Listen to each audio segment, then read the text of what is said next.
Okay, morning update, morning ramble, morning report. I have no idea which one we're on, but whatever. So yesterday, hauled hay, all that good stuff that we talked about. And whilst hauling hay, since I had my phone on me and I was just hauling hay, wasn't really doing anything, I had my phone on me for once and was actually paying attention to it. And I had two very thought-provoking conversations with two different people. And basically, the topic was similar between those two conversations.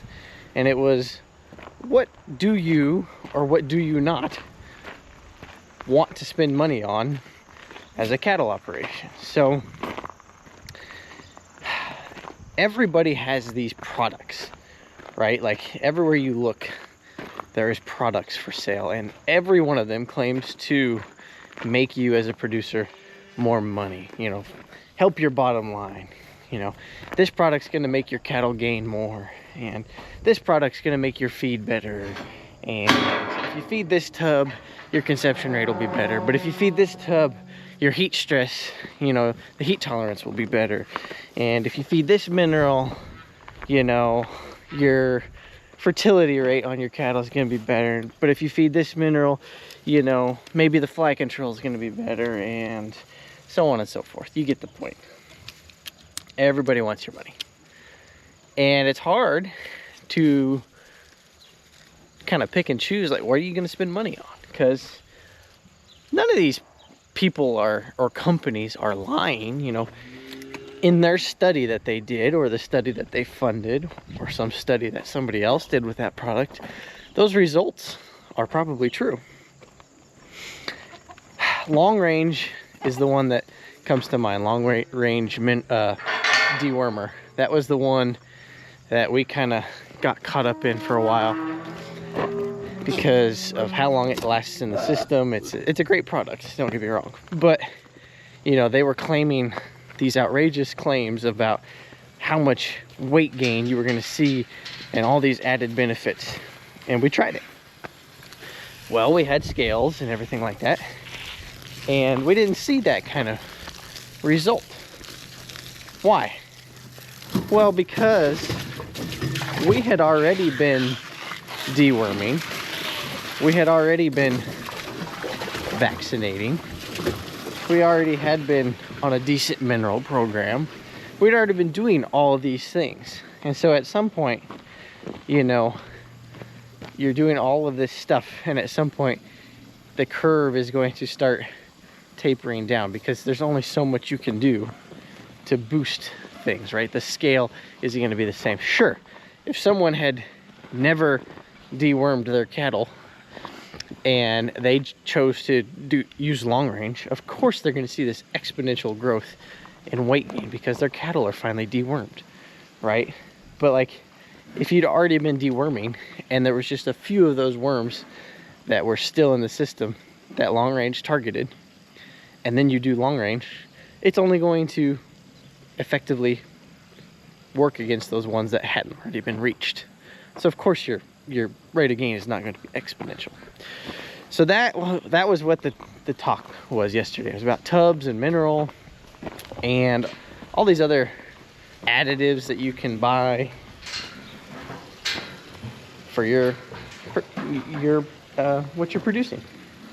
And that's the hard thing, because like, sure, that may only cost 35 cents a head, but then this other thing that you're doing is costing 30 cents a head, and this other thing you're doing is costing 30 cents a head, and before you know it, you've just spent another $1 a head every day, and that adds up in a hurry. So, that's something you got to be aware of and try to figure out, and that's the hard thing, is where do you spend your money? Because you don't have unlimited. These calves are only worth so much, and the only thing that we can control is the input. We don't get to control what it's worth. We don't get to control any of that. The only thing we can control is our inputs. So, I don't know. They were good conversations, and there's definitely a lot of good products out there that I would love to feed everything. I would love to do everything that I go to. I'm easy for salesmen, because like I listen to the sales pitch and I think about how I could apply that to our operation, and I'm always like, that would work, that would be amazing, and it's gonna do all. And 9 times out of 10, when I've tried something, you know, did it kind of work like they said it would? Yeah. There's been very few things where I was like, yes, I am going to keep using that. It worked exactly like it was supposed to, and I'm happy with it. At the end of the day, you know, a good mineral program is needed. It really doesn't matter what mineral program. Like I was talking to the one guy yesterday. Yeah, pretty much everybody uses chelated minerals nowadays. Back in you know, a while back, you know, if you could get a mineral company that was using chelated minerals, that was a big thing. Well, pretty much everybody uses that now, you know. And garlic, you could add that. It's gonna cost money. Does it really work for fly control? I don't think so. I got people that swear by it. You know, oh yeah, we put garlic in everything, you know, because it keeps the flies away.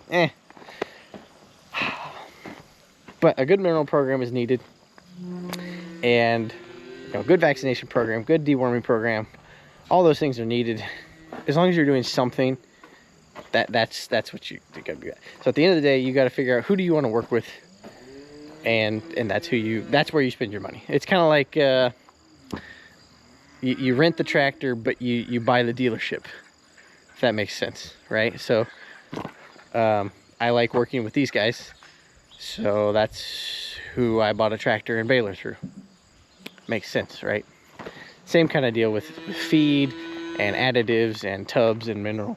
Figure out who you want to work with, who's easy to work with, what's it work on your operation, you know, and go from there. That's what I do anyways. All right, wrapping that up. What are we gonna do today? Well, morning chores, of course. Go check everybody. And I'm gonna set out some more hay because the tractor is here. It was supposed to rain yesterday. It did end up raining a little bit last night. Not much. I mean, everything is not dusty this morning.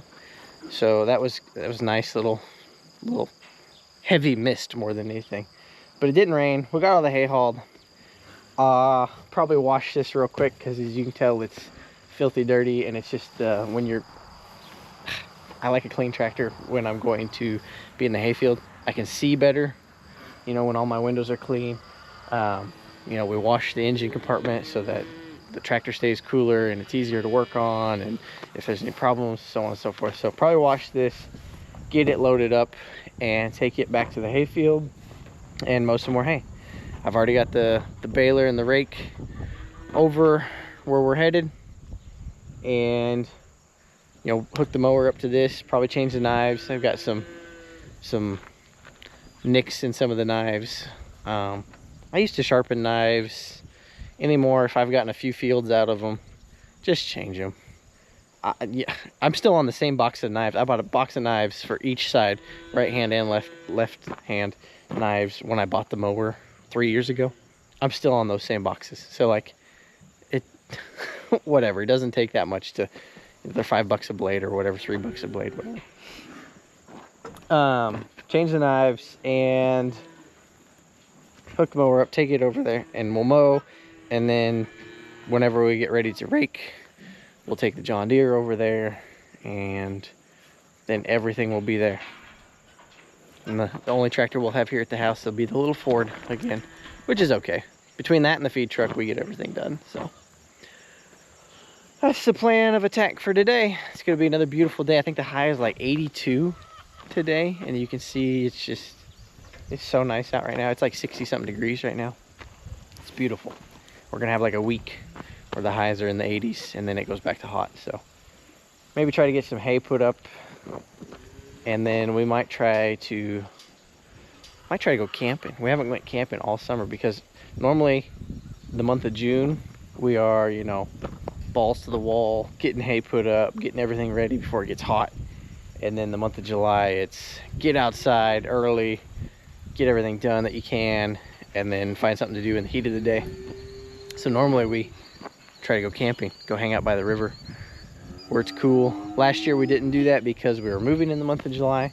And this year, the kids got out of school and it was rainy, and it literally rained all the end of May and all through the month of June. Like there was only a few 4 or 5 day periods where it wasn't raining, and during those periods we were busy doing everything else that we had to get done, because it wasn't raining.